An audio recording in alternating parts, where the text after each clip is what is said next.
나라와 영광이 영원히 아버지의 것입니다. 아멘.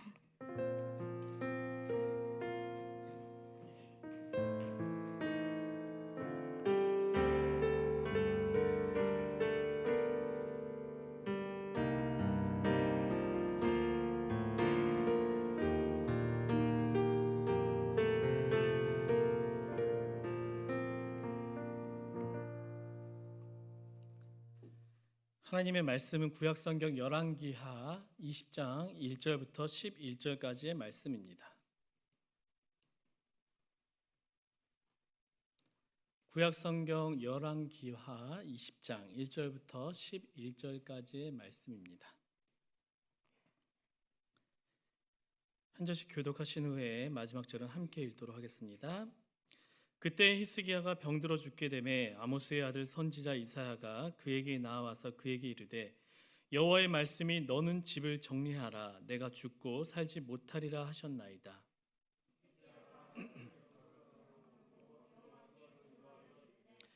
여호와여 구하오니 내가 진실과 전심으로 주 앞에 행하며 주께서 보시기에 선하게 행한 것을 기억하옵소서 하고 히스기야가 심히 통곡하더라.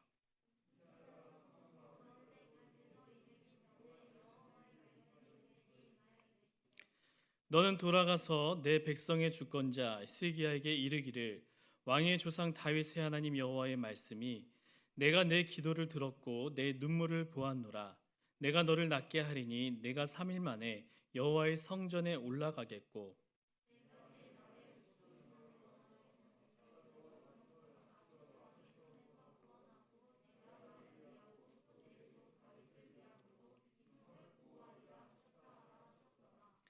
이사야가 이르되 무화과 반죽을 가져오라 하매 무리가 가져다가 그 상처에 놓으니 나으니라.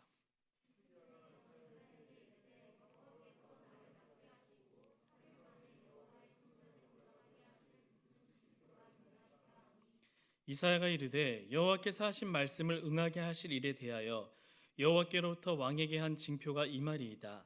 해 그림자가 10도를 나아갈 것이니까 혹 10도를 물러갈 것이니까 하니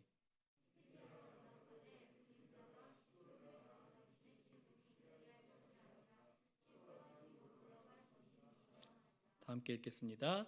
선지자 이사야가 여호와께 간구하매 아하스의 해시계 위에 나갔던 해 그림자를 10도 뒤로 물러가게 하셨더라. 아멘. 오늘은 이 시간 함께 기도에 대해 이야기 나누고자 합니다. 여러 종교의 기도가 있습니다. 기도를 통해 자신이 섬기는 신에게 이렇게 무엇인가를 요구하고 기도하면서 간청하게 되죠. 우리가 믿는 기독교에도 기도가 있습니다. 그런데 다른 종교와의 기도와는 다른 부분이 있습니다. 이 세상의 다른 종교는요, 주로 자신을 위한, 해탈을 위한, 얻는 것을 얻기 위한 기도를 합니다. 때로는 물량적인 기도를 할 때도 있으며 때로는 필요할 때 하게 되는 한시적인 기도를 하게 될 때도 있습니다. 그런데 이 기독교의 기도는 하나님과 다른 사람을 위한 기도입니다. 보이지 않는 세계까지 포함하는 이 영적인 기도입니다. 기도는 하나님과의 관계에서 이루어지는 대화이며 교제이며 논의이며 청원입니다. 데살로니가 5장 17절을 보면요, 누구나 다 알고 있을 법한 구절이 하나가 있습니다. 저를 한번 따라해 볼까요? 쉬지 말고 기도하라. 다시 한번 해볼까요? 쉬지 말고 기도하라. 이 말씀 어떤 의미입니까? 하루 24시간 쉬지 말고 기도하라는 것일까요? 아닙니다. 우리가 이 하루하루의 시간을 살아가면서 우리의 삶 속에서 하나님과 내가 인격적인 관계를 맺으며 마치 대화하는 그러한 삶을 살라는 것입니다. 내가 무엇을 하든지 코람되어 하나님 앞에서 있는 것 같은 하나님과 그런 친밀한 삶을 살라는 의미입니다. 이러한 삶을 살았던 왕이 오늘 본문에 등장합니다. 바로 히스기야입니다. 히스기야 왕에 대해 잠시 소개하자면은 히스기야는 이 남북 분열 왕국의 시대 때 북이스라엘 밑에 있는 남유다의 왕이었습니다. 열왕기하 18장 3절을 보면은요, 이 히스기야 왕에 대해 이렇게 소개하고 있습니다. 히스기야가 그의 조상 다윗의 모든 행위와 같이 여호와께서 보시기에 정직하게 행하여. 또 18장 5절을 보면요, 이렇게 소개합니다. 히스기야가 이스라엘 하나님 여호와를 의지하였는데 그의 전후 유다 여러 왕 중에 그러한 자가 없었으니. 굉장한 칭찬 아닙니까? 수많은 왕들 중에 그러한 사람이 없었다고 합니다. 성경을 보면요, 이렇게 큰 칭찬을 받은 인물이 그렇게 많지가 않습니다. 성경을 보면 간략하게 왕에 대해 소개하는 구절이 나오는데, 보통 장점들을 말하면서 그런데 이러면서 단점을 말합니다.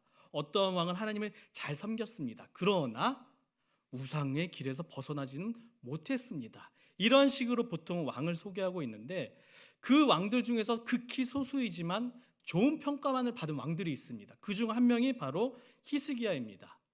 물론 그렇다고 이 히스기야 왕이 모든 일을 완벽하게 잘했던 것은 아닙니다. 그에게도 분명 인간적인 연약한 부분이 많이 있었습니다. 하지만 그럼에도 불구하고 이렇게 성경에 좋게 평가받는 데에는 분명 이유가 있을 것입니다. 그 이유를 이 시간 함께 생각해 보고자 합니다. 본문 1절을 보면은요, 하나님의 사람 선지자 이사야가 이 히스기야에게 청청병력과 같은 소식을 전합니다. 1절입니다. 그때 히스기야가 병들어 죽게 되매 아모스의 아들 선지자 이사야가 그에게 나와서 그에게 이르되 여호와의 말씀이 너는 집을 정리하라 내가 죽고 살지 못하리라 하셨나이다. 본인이 곧 죽게 된다고 말합니다. 이 말을 들은 이 히스기야의 마음은 얼마나 충격이었을까요? 이런 거죠. 제가 여러분에게 갑자기 찾아가서 당장 다음 주에 죽게 될 것 같아요. 이 말을 제가 전했을 때 여러분들의 그 마음은 어떻겠습니까? 이 소식을 들은 히스기야는요, 왕이니까 여러 가지 일들을 해볼 수 있었을 것입니다. 가장 좋은 약을 나에게 찾아와라. 이 병을 낫게 해주는 약을 가지고 온 사람에게는 내가 어마어마한 상금을 주겠다.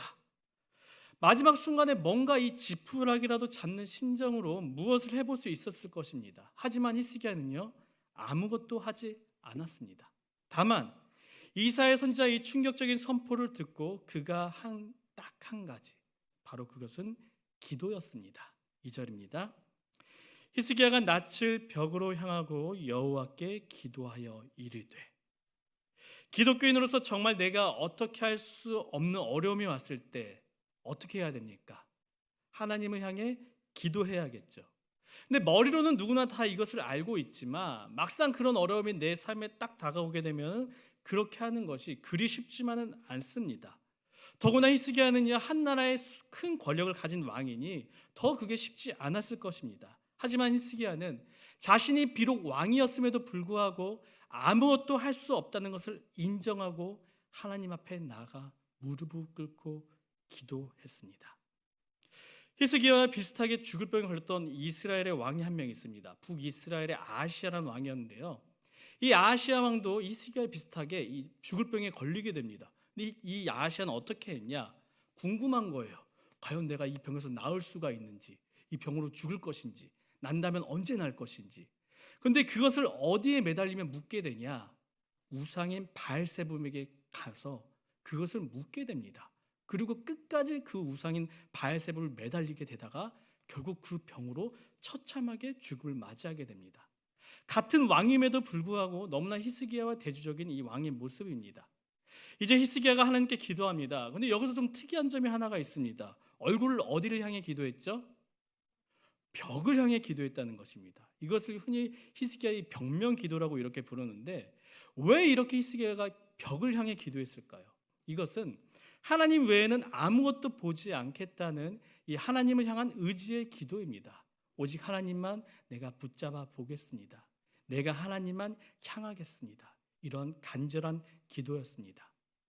예수님께서도 하나님께 집중한 간절한 기도를 많이 들으셨습니다. 한적한 곳, 이른 시간이나 아니면 골방 같은 곳에서 마치 히스기야가 벽만을 바라보며 기도했던 것처럼 하나님께만 집중하며 기도했듯이 예수님께서도 기도하실 때만큼은 세상 사람들을 뒤로 하고 오직 하나님께만 집중하셨습니다. 또 기도하면서 생각나는 성경에 한 명의 인물이 있습니다. 바로 다윗이죠. 시편 51편 17절을 보면요, 다윗이 이렇게 고백하고 있는 시의 한 구절이 있습니다. 함께 좀 읽어보겠습니다. 하나님께서 구하시는 제사는 상한 심령이라. 하나님이여 상하고 통회하는 마음을 주께서 멸시하지 아니하시리이다. 다윗이 이 밧세바 사건을 일으키게 되죠. 그리고 나단이란 선지자가 갑자기 다윗에게 와서 이 다윗 왕을 책망합니다. 당신이 잘못했습니다. 그런데 왕으로에도 불구하고 그 선지자의 말 한마디에 무릎을 꿇고 자신의 잘못을 인정합니다. 그리고 눈물을 흘리면서 고백하며 쓴 시가 바로 시편 51편입니다. 다른 왕들처럼 자신에게 거슬리는 말을 했다는 이유로 나의 죄를 네가 감히 알고 있어? 덮기 위해 이 사람을 죽일 수도 있었습니다. 하지만 다윗은요, 이 나단 선지자의 그 말 한마디에 하나님 앞에 무릎 꿇고 기도하며 매달리게 됩니다. 평소 기도의 습관이 잘 되어 있었던 다윗이니까 그런 순간적 아픔이 왔어도 하나님께 매달린 것입니다. 그러면서 고백한 참회의 시가 이 시편 51편인데 거기서 다윗은 하나님께서 진정 원하시는 것이 다른 것이 아니라 상한 심령과 통회하는 마음이라고 고백하고 있습니다. 이 구절을 이해를 돕기 위해 유진 피터슨이 쓴 메시지 버전으로 16절과 17절을 우리가 함께 좀 읽어보도록 하겠습니다. 주께서는 신용만 하는 것을 기뻐하지 않으시고 완벽한 연기라도 달가워하지 않으십니다. 내 자만심이 산산이 부서진 순간 내가 하나님 경배하기를 배웠습니다. 깨어진 마음으로 사랑할 각오가 된 사람은 잠시라도 하나님 관심 밖으로 밀려나지 않습니다. 다윗은 이 밧세바를 범하는 죄를 짓는 어쩔 수 없는 죄에 묶여있는 인간이었습니다. 그럼에도 불구하고 하나님으로 자신의 마음이 깨져서 하나님 없이는 아무것도 아닙니다. 이러한 겸손함을 가지고 하나님 앞에 내가 나간다고 고백합니다. 내 안에 있는 이 자만심이 산산이 부서진 마음으로 하나님을 사랑할 각오가 있는 사람은 그러한 사람 하나님께서 원하시고 또 그러한 사람들만이 하나님의 관심 밖으로 밀려나지 않는다고 다윗은 고백하고 있는 것입니다. 이러한 다윗과 같은 마음을 가지고 오늘 본문에서 히스기야가 벽을 향하여 하나님께 이제 이렇게 기도합니다. 3절입니다. 3절 함께 읽어보도록 하겠습니다. 여호와여 구하오니 내가 진실과 전심으로 주 앞에 행하며 주께서 보시기에 선하게 행한 것을 기억하옵소서 하고 히스기야가 심히 통곡하더라.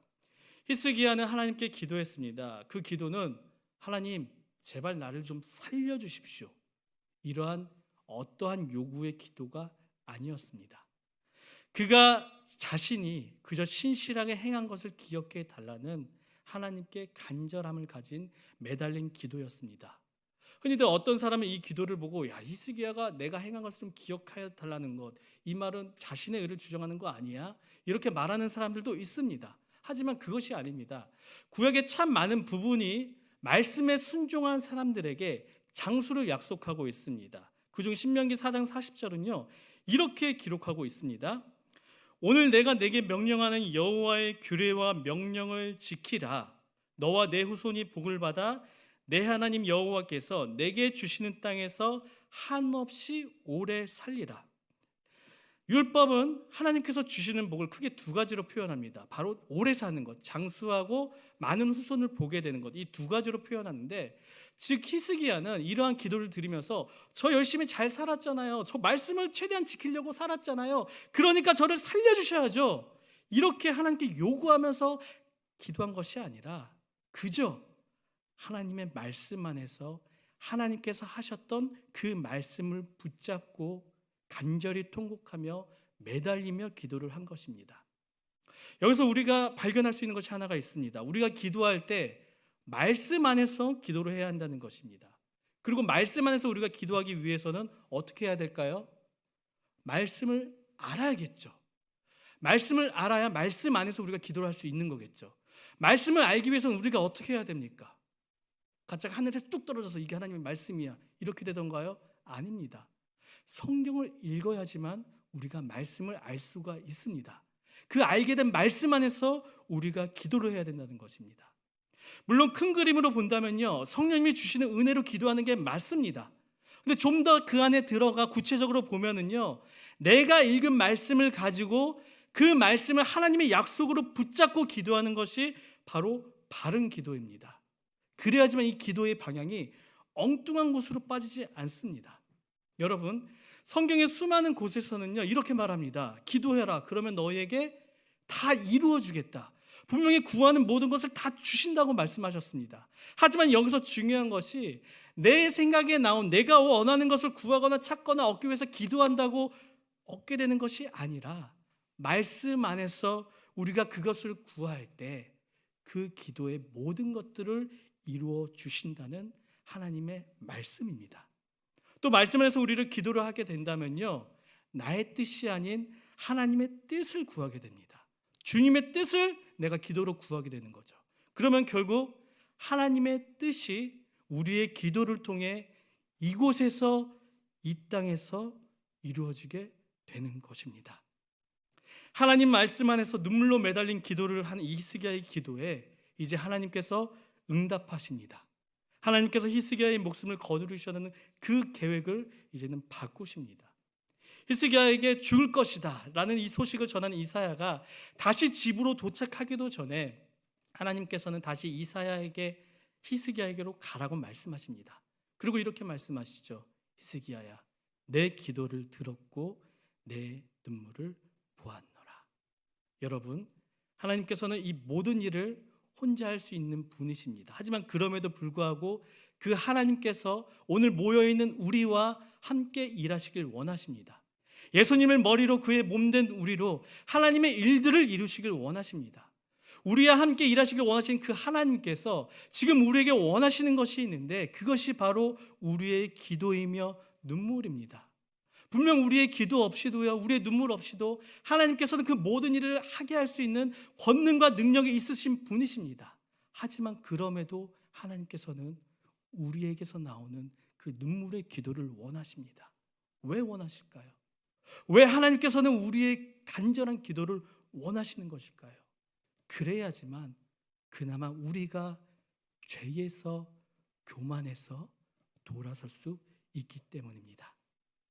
자녀들을 키우다 보면요, 이 자녀들이라고 다 잘하지는 않습니다. 때로는 잘못을 할 때가 있습니다. 그러면 어떻게 하게 되죠? 사랑의 맴매를 들게 됩니다. 그 맴매를 본 순간, 저도 이제 두 아들이 있는데 이 아들이 습관적으로 나오는 말이 있습니다. 무슨 말일까요? 잘못했습니다. 갑자기 두 손도 이렇게 모아요. 잘못했습니다. 그러면 저는 꼭 그 아이들한테 묻는 말이 하나가 있습니다.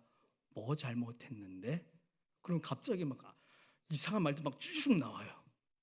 여러분, 우리가 하나님께 거짓이 아닌 눈물을 기도를 드릴 때 우리는 내 안에 있는 죄에서, 내 안에 나도 모르게 있던 그 교만에서 조금이나마 돌아설 수 있게 됩니다. 그러한 기도를 드릴 때에 내가 말씀과 어긋나 있구나, 내가 하나님께 정말 큰 죄를 지었구나, 이것을 알게 되는 것입니다. 이럴 때 우리의 인생의 길이 어떻게 되죠? 사망의 길에서 생명의 길로 바뀌게 되는 것입니다. 그래서 하나님께서도 히스기야와 같이 우리의 눈물의 기도를 듣길 원하시는 것입니다. 이 하나님의 말씀을 들은 이사야는요, 이 히스기야에게 돌아갑니다. 우리 히스기야에게 하나님께서 말씀하셨던 것처럼 무화과 반죽을 그 상처에 하나 둘 바릅니다. 그러자 히스기야가 이틀 뒤에 낫게 되죠. 그리고 죽음을 앞둔 그에게 이 병 낫는 것뿐만 아니라 심지어는 네가 앞으로 더 많이 살게 될 것이다, 생명의 영장까지 약속하여 주십니다. 행여나 히스기야의 마음이 흔들릴까 봐 너에게 징표를 하나 줄게 하면서 이 그림자 시계가 뒤로 10도 물러나게 되는 놀라운 징표까지 보여주게 됩니다.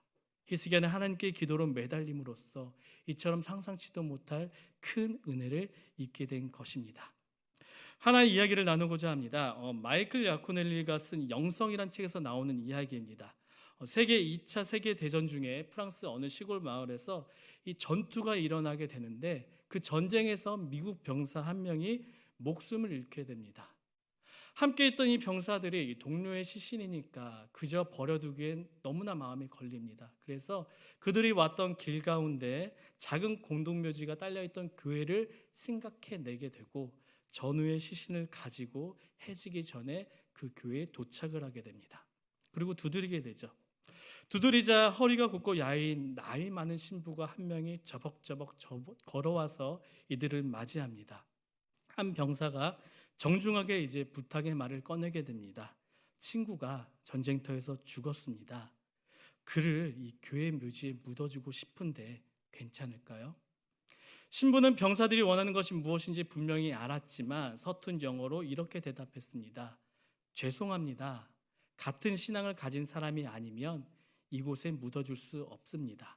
그렇지만 교회 울타리 밖에 묻는 것은 괜찮습니다. 이 말을 들으니까 이 전우들이 병사들이 화가 나는 것입니다. 하지만 곰곰이 생각해 보니까 이거라도 해야지만 그 마음이 편할 것 같습니다. 그래서 어쩔 수 없이 병사들은 그 시신을 울타리 밖에 묻어 주었습니다. 다음날 아침 이제 전선을 옮기라는 명령이 떨어지게 되고 그 옮기기 전에 병사들은 마지막으로 이 친구에게 작별 인사를 하기 위해 그 교회를 찾았습니다. 그런데 이 친구들은 친구의 시신이 묻어있는 자리를 찾을 수가 없었습니다. 어리둥절한 병사들은요 교회 문을 다시 두드리게 되죠. 그러자 그 신부가 나오게 됩니다. 그래서 이 친구들이 묻게 되죠. 그 친구의 시신은 어디 간 겁니까? 그러자 신부가 미소를 띠며 이렇게 말합니다. 어젯밤에 당신들이 떠난 후에 잠을 이룰 수가 없었습니다. 그래서 오늘 아침에 일찍 일어나 제가 울타리를 옮겨 넓혔습니다. 이 책을 쓴 저자는요 이 이야기를 하고 이렇게 적었습니다. 뭐라고 적었냐? 하나님은 울타리를 넓혀 놓은 그 이상의 일을 하셨습니다. 아예 울타리를 없애 버리셨습니다. 여러분, 하나님께서 이 울타리를 넓히시려면 그 시신을 묻는 우리의 수고가 때로는 필요합니다. 히스기야가 기도한 이 믿음의 흔적, 수고의 흔적 때문에 하나님의 은혜를 베푸신 것처럼 말입니다. 이제 말씀을 마치고자 합니다. 갑작스런 이 히스기야의 죽음의 이유를 점점 충격적으로 같은 사건을 기록하고 있는 역대하 32장 25절은요 이렇게 설명을 하고 있습니다. 제가 읽을게요.